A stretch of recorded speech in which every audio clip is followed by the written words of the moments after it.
बता दिए सोनी राम जी, प्यार में दिल काहे टूटेला। इतने बता दिए सोनी राम जी, प्यार में दिल काहे टूटेला। जेकरा के आपन समझ ले हमरा से काहे रूठेला। इतने बता दिए सोनी राम जी, प्यार में दिल काहे टूटेला।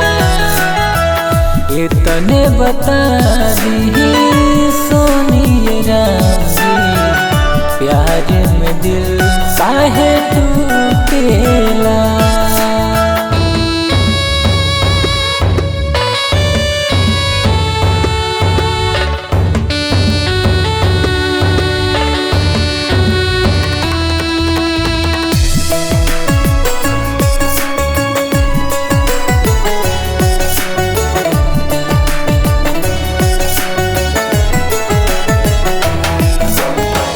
खाकी कसम केहू कसम ना निभावे, छनही में बदले ईमान हो खेला दर्द दिल में समझ न आवे, होई जल देहिया बेजान हो।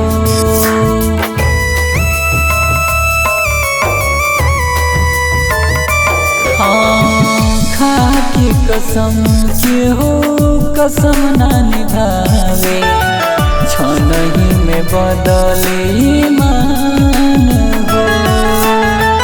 हो खेला दर्द दिल में समझ न आवे, होई जल देहिया बेजान हो। हाँ सत चांद के चमकत जोड़िया, बदरी में जाके कहे छुपेला। इतने बता दिए सोनी राम जी, प्यार में दिल काहे टूटेला।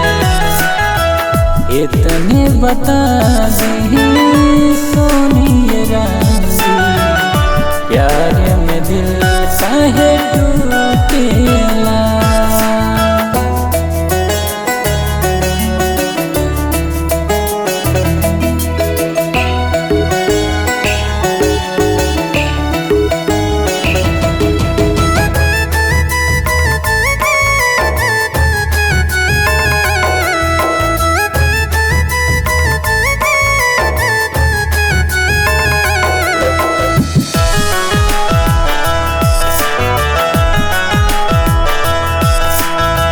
तन्हा में याद जब पुन कर सतावे, मन कर दे दी परान दे। ऐसन प्यार बोली के दुनिया में, काहे के बनौले भगवान जी।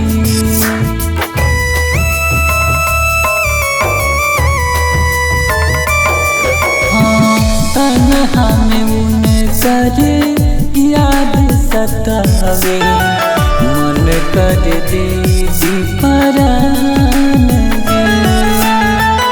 ऐसन प्यार बोली ई दुनिया में, काहे के बनौले भगवान जी। शंकर सैनी पिंटू बिना के होके अकेला दम घुटेला। इतने बता दिए सोनी राम जी, प्यार में दिल काहे टूटेला। इतने बता दिए सोनी राम